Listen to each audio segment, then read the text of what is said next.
എല്ലാ ഉപകരണങ്ങളും ഇതിന്റെ മാക്സിമം എഫിഷ്യൻസിയിൽ കൃത്യമായിട്ട് പ്രവർത്തിക്കാൻ വേണ്ടിയിട്ടാണ് കറക്റ്റായ വയർ ഗേജ് തന്നെ തിരഞ്ഞെടുക്കണമെന്ന് പറയുന്നത്. ഇനി തെറ്റായ വയർ ഗേജ് ചൂസ് ചെയ്താലോ ഷോർട്ട് സർക്യൂട്ട് സംഭവിക്കാനും തീപിടുത്തം വരാനുമുള്ള ചാൻസസ് വളരെ കൂടുതലാണ്. ഇനി വയർ ഗേജ് നിർണ്ണയിക്കാനുള്ള പ്രധാന ഘടകങ്ങളെ കുറിച്ച് നമുക്ക് ചർച്ച ചെയ്യാം. ലോഡ് കറന്റ് ആണല്ലോ മെയിൻലി നമ്മൾ എന്ത് ചെയ്യേണ്ടത്, കൺസിഡർ ചെയ്യേണ്ടത്. നിങ്ങളുടെ ഉപകരണം എത്രമാത്രം കറണ്ട് എടുക്കുന്നു എന്നുള്ള ഒരു മെഷർമെന്റ് ആണ് ഈ ലോഡ് കറന്റ് എന്ന് പറയുന്നത്. ഫോർ എക്സാമ്പിൾ, എൻ്റെ കയ്യിൽ ഒരു 10 HP മോട്ടർ, 2 ടണ്ണിന്റെ AC, അതുപോലെ തന്നെ ഒരു വാട്ടർ ഹീറ്ററും ഉണ്ടെന്ന് വിചാരിക്കുക.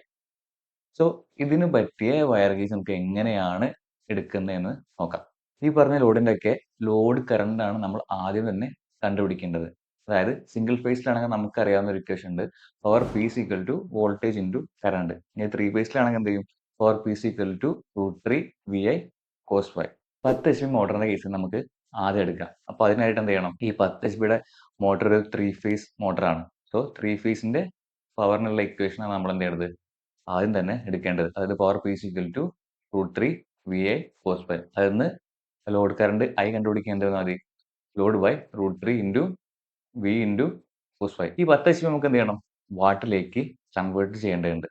10 HP എന്ന് പറയുമ്പോൾ അതിനെ കൺവേർട്ട് ചെയ്യാൻ എന്ത് ചെയ്താൽ മതി, ഒരു HP എന്ന് പറയുന്നത് 0.746 കിലോ വാട്ട് ആണ്. അപ്പോൾ 10 HP പറഞ്ഞാൽ എത്രയായി, 10 into 0.746 which is equal to 7.46 kilo watt കിട്ടി. ഇനി അതിനെന്ത് ചെയ്യുക, വാട്ടിലേക്ക് കൺവേർട്ട് ചെയ്യുക. Which is equal to 7460 watts കിട്ടി. സോ ഈ വാല്യൂ ആണ് നമ്മൾ എന്ത് ചെയ്യേണ്ടത്, നമ്മളുടെ ഇക്വേഷനിലേക്ക് ഇട്ടുകൊടുക്കേണ്ടത്. So I is equal to 7460 by √3 into 415 into 0.8 which is equal to എത്ര വാല്യൂ കിട്ടി, 12.97 ആംപിയർ ആണ് ലോഡ് കറന്റ് വരുന്നത്. നെക്സ്റ്റ് നമ്മൾ കൺസിഡർ ചെയ്യേണ്ട ഒരു ഫാക്ടർ ആണ് ഡീറൈറ്റിംഗ് ഫാക്ടർ. എന്താണ് ഡീറൈറ്റിംഗ് ഫാക്ടർ എന്ന് വെച്ചിട്ടുണ്ടെങ്കിൽ, നമ്മുടെ കേബിളിന്റെ അകത്ത് കൂടെ കറണ്ട് പാസ് ചെയ്യുമ്പോൾ അവിടെ ഹീറ്റ് ജനറേറ്റ് ആവുന്നുണ്ട്. സോ എപ്പോഴാണോ ഈ ഹീറ്റിന്റെ എമൗണ്ട് കൂടുന്നത്, അങ്ങനെ വരുമ്പോൾ ഈ കേബിളിന് കറണ്ട് ക്യാരി ചെയ്യാനുള്ള കപ്പാസിറ്റി എന്ത് ചെയ്യും, കുറയുന്നുണ്ട്. സോ അത് ഒഴിവാക്കാൻ വേണ്ടിയിട്ടാണ് നമ്മൾ എന്ത് ചെയ്യണത്, ഡീറൈറ്റിംഗ് ഫാക്ടർ കൂടെ കൺസിഡർ ചെയ്യണം. ഇതൊരു മോട്ടോർ ലോഡ് ആയതുകൊണ്ട് തന്നെ നമ്മൾ എന്ത് ചെയ്യണം, വിച്ച് മീൻസ് ഒരു ഇൻഡക്റ്റീവ് ടൈപ്പ് ലോഡാണ്. സോ നമ്മൾ 50% ആണ് എന്ത് ചെയ്യേണ്ടത്, ഡീറൈറ്റിംഗ് ഫാക്ടർ ആയിട്ട് എടുക്കേണ്ടത്. അതായത് ഈ ലോഡ് കറണ്ടിന്റെ 50% നമ്മൾ എന്ത് ചെയ്യണം, ഇപ്പൊ കിട്ടിയ ലോഡ് കറണ്ട് കൂടെ ആഡ് ഓൺ ചെയ്യണം. അതായത് ഇവിടെ നമുക്ക് ലോഡ് കറണ്ട് കിട്ടി എത്ര, 12.97 ആംപിയർ. ഇനി 12.97 ആംപിയറിന്റെ കൂടെ എന്ത് ചെയ്യുക, 50% കൂടി ആഡ് ഓൺ ചെയ്യാം. സോ ആഡ് ഓൺ ചെയ്യുമ്പോൾ എന്തായി, 12.97 into 1.5 which is equal to എത്ര വാല്യൂ കിട്ടി, 19.45 ആംപിയർ എന്ന് കിട്ടിയിട്ടുണ്ടാവും, which is approximately equal to 20 ampere. ഈ കിട്ടിയ വാല്യൂ നമുക്ക് എന്ത് ചെയ്യാം, തൽക്കാലം എടുത്ത് വയ്ക്കാം. നെക്സ്റ്റ് നമുക്ക് 2 ടൺ AC കേസ് നോക്കാം. അതായത് ഒരു ടൺ എന്ന് പറയുന്നത് 1200 വാട്ട്സ് ആണ്. ഒരു ആവറേജ് വാല്യൂ ആണ് എടുത്തിട്ടുള്ളത്, 1200 വാട്ട്സ്. സോ 2 ടൺ എന്ന് പറയുമ്പോൾ എത്രയും 2400 വാട്ട്സ് ആയില്ലേ. ഇനി എന്ത് ചെയ്യണം, ഒരു സിംഗിൾ ഫേസ് AC ആയതുകൊണ്ട് തന്നെ ലോഡ് കറന്റ് കണ്ടുപിടിക്കാൻ I is equal to load by volt is equal to 2400 ബൈ 230 ഇൻറ്റു 0.8. അതായത് പവർ ഫാക്ടറും കൂടി ഞാൻ ഇതിനും കൂടെ മൾട്ടിപ്ലൈ ചെയ്യുന്നുണ്ട്. So which is equal to എത്ര വാല്യൂ കിട്ടി, 13.04 എന്നുള്ള വാല്യൂ കിട്ടി അല്ലെ. സോ ഇതാണ് നമ്മുടെ ലോഡ് കറന്റ്. ഇതിന്റെ കൂടെ നമ്മൾ എന്ത് ചെയ്യണം, നേരത്തെ പറഞ്ഞ ഡീറൈറ്റിംഗ് ഫാക്ടർ കൂടെ ആഡ് ചെയ്യണം. സോ AC അല്ലേ, ഒരു ഇൻഡക്റ്റീവ് ടൈപ്പ് ലോഡാണ്. സോ നമ്മൾ എന്ത് ചെയ്യണം, ഇതിന്റെ കൂടെ ഒരു 50% അഡീഷണൽ എന്ത് ചെയ്യണം, ഡീറൈറ്റിംഗ് ഫാക്ടർ കൂടെ ആഡ് ചെയ്യണം. സോ അങ്ങനെ വരുമ്പോൾ എന്താ നമ്മുടെ ഇക്വേഷൻ, അതായത് ഇപ്പൊ കിട്ടിയ വാല്യൂ, അതായത് 13.04 ഇൻറ്റു 1.5 എത്ര വാല്യൂ കിട്ടി, is equal to 19.56 this approximately equal to 20 ampere ആണ് നമുക്ക് ഇവിടെയും കിട്ടുന്ന വാല്യൂ. സോ ഈ വാല്യൂ നമുക്ക് എന്ത് ചെയ്യാം, എടുത്തു വെക്കുക. സോ നെക്സ്റ്റ് നമുക്ക് ഹീറ്ററിന്റെ കേസ് നോക്കാം. ഇത് സിംഗിൾ ഫേസ് ഹീറ്റർ ആണ് സംഭവം. അതുപോലെ തന്നെ ഇതിനൊരു 2000 വാട്ട്സ് ഒക്കെ വരുന്നുള്ളൂ.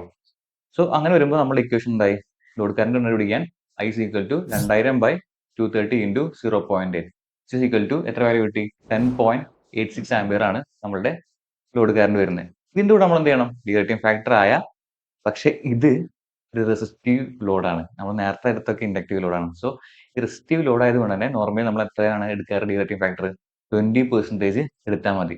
സോ ഇപ്പൊ കിട്ടിയ 10.86 ഇൻറ്റു 1.2 ചെയ്യാം, ഇസ് ഈക്വൽ ടു വാല്യൂ കിട്ടി 13.04 ആംപിയർ ആണ് നമ്മളുടെ ഇവിടുത്തെ കറണ്ട് വരുന്നത്. സോ ഇത്രയും വാല്യൂ നമ്മൾ എന്ത് ചെയ്യുക, ജസ്റ്റ് മാറ്റി വയ്ക്കുക. ഇനി നമ്മൾ റെഫർ ചെയ്യേണ്ടത് കേബിൾ സെലക്ഷൻ ചാർട്ട് ആണ്. ഇവിടെ നിങ്ങൾക്ക് different wide varieties of cable selection chart കാണാൻ പറ്റും. അതായത് ഡിഫറെന്റ് കമ്പനീസിന് ഡിഫറെന്റ് ആയിട്ടുള്ള കേബിൾ സെലക്ഷൻ ചാർട്ടുകളുണ്ട്. സോ നിങ്ങൾക്ക് ആക്യുറേറ്റ് ആയിട്ടുള്ള വാല്യൂ കിട്ടുന്നുണ്ടെങ്കിൽ നിങ്ങൾ ഏത് കേബിളാണോ ചൂസ് ചെയ്തത് ആ കമ്പനിയുടെ തന്നെ എന്ത് ചെയ്യുക, കേബിൾ സെലക്ഷൻ ചാർട്ട് നോക്കാൻ വേണ്ടിയിട്ട് പ്രത്യേകം ശ്രദ്ധിക്കുക. ഈ കേബിൾ സെലക്ഷൻ ചാർട്ട് നോക്കി കഴിഞ്ഞിട്ടുണ്ടെങ്കിൽ നമുക്ക് എന്ത് കിട്ടും, എത്രമാത്രം ആണോ കറണ്ട് ക്യാരിയിങ് കപ്പാസിറ്റി വരുന്നത് കേബിളിന്, അത് കിട്ടും. അതിന് കറസ്പോണ്ടിങ് ആയിട്ട് എന്ത് കിട്ടും, എത്രമാത്രം ആണോ ഇതിന്റെ വയർ ഗേജ് വരുന്നത്, അത് നമുക്ക് നോട്ട് ചെയ്യാൻ പറ്റും. എപ്പോഴും നമ്മുടെ വാല്യൂവിന് തൊട്ട് എബോവ് ഉള്ള ഏതാണോ കറണ്ട് ക്യാരിയിങ് കപ്പാസിറ്റി വരുന്നത്, അതിന് പ്രൊപ്പോർഷണൽ ആയിട്ടുള്ള സൈസ് വേണം നമ്മൾക്ക് എന്ത് ചെയ്യാൻ, ചൂസ് ചെയ്യാൻ വേണ്ടിയിട്ട്. ഇനി നിങ്ങൾക്ക് കേബിളൊക്കെ സെലക്ട് ചെയ്തു, പക്ഷെ നിങ്ങളുടെ കേബിളിന്റെ ലെങ്ത് ഒരുപാട് ഉണ്ടെങ്കിൽ നമ്മൾ എന്തും കൂടി കൺസിഡർ ചെയ്യണം, വോൾട്ടേജ് ഡ്രോപ്പും കൂടെ കൺസിഡർ ചെയ്യേണ്ടത് വളരെ അത്യാവശ്യമാണ്. കാരണം അത് നമ്മളുടെ എഫിഷ്യൻസിയെ വീണ്ടും ബാധിക്കുന്നുണ്ട്. സോ അതിന്റെ ഒരു വീഡിയോ നമ്മൾ മുന്നേ ഈ ചാനലിൽ അപ്ലോഡ് ചെയ്തിട്ടുണ്ട്. സോ നിങ്ങൾ ആരും ഇത് കണ്ടിട്ടില്ലെങ്കിൽ എന്ത് ചെയ്യുക, തീർച്ചയായും കാണാൻ വേണ്ടി ശ്രമിക്കുക. സോ നെക്സ്റ്റ് നമുക്ക് എന്ത് ചെയ്യാം, നമ്മുടെ ഫൈനൽ പ്രൊസീജിയറിലേക്ക് പോവാണ്. അതായത് നമ്മൾ നേരത്തെ കണ്ടുപിടിച്ചു 10 HP മോട്ടർ 20 ആംപിയർ എടുക്കുന്നുണ്ട്. അപ്പോൾ ഈ 20 ആംപിയറിന് എബോ റേറ്റിംഗ് വരുന്ന കറണ്ട് ക്യാരിങ് കപ്പാസിറ്റി ഉള്ള ഒരു കേബിൾ വേണം നമ്മൾ എന്ത് ചെയ്യാൻ, ചൂസ് ചെയ്യാൻ വേണ്ടിയിട്ട്. നേരെ ചാർട്ടിലേക്ക് നോക്കുക, നോക്കിക്കേ 20 ആംപിയറിന് എബോ, അതായത് 4 mm² കേബിളാണ് നമുക്ക് ഈ 10 HP മോട്ടറിന് വരുന്നത്. നെക്സ്റ്റ് നമുക്ക് എന്ത് ചെയ്യാം, ഈ 2 ടൺ എ സിയുടെ കേസ് നോക്കാം. ഇപ്പോൾ 2 ടൺ എ സിക്കും വരുന്നത് എന്താണ്, 20 ആംപിയർ ആണല്ലേ. സോ നേരെ ചാർട്ടിലേക്ക് നോക്കാം. സോ ഇതിന് എത്ര mm² കേബിൾ വേണ്ടി വരും, അതെ 4 mm² കേബിൾ ആണ് ഇതിനും വേണ്ടത്. ഇനി നമ്മൾ ലാസ്റ്റ് കണ്ടുപിടിച്ച വാട്ടർ ഹീറ്റർ. അപ്പോൾ ഈ വാട്ടർ ഹീറ്ററിന്റെ നമ്മൾ ഫുൾ ലോഡ് കറണ്ട് കണ്ടുപിടിച്ച എത്രയാണ്, ലോഡ് കറണ്ട് വരുന്നത് 13.04 ആംപിയർ ആണ്. സോ അതിന് കറസ്പോണ്ടിങ് ആയിട്ടുള്ള കേബിൾ എത്ര വേണ്ടി വരും, നോക്കിക്കേ. അതായത് 2 mm² കേബിൾ നമുക്ക് ചൂസ് ചെയ്താൽ മതി അല്ലെ. ഇനി നിങ്ങൾക്ക് സംശയം വരാവുന്ന ഒരു കാര്യമാണ്, അതായത് എന്തിനാ ഇപ്പൊ ഈ 13.5 ആംപിയർ ഒക്കെ റേറ്റിംഗ് ഒക്കെ വരുന്നതിന് വെറുതെ ഈ 2.5 mm² കേബിൾ ഒക്കെ എടുക്കുന്നത്, 1.5 mm² എടുത്താൽ പോരെ. അതായത് ഒരു 16 ആംപിയർ വരെയൊക്കെ കറണ്ട് വിസ്റ്റാൻഡിങ് ചെയ്യാനുള്ള കപ്പാസിറ്റി ഇതിനുള്ള എന്നൊക്കെ ഒരു ഡൗട്ട് വരാൻ ചാൻസ് കൂടുതലുണ്ട്. അതായത് അതിന് റൂൾ പറയുന്നുണ്ട്.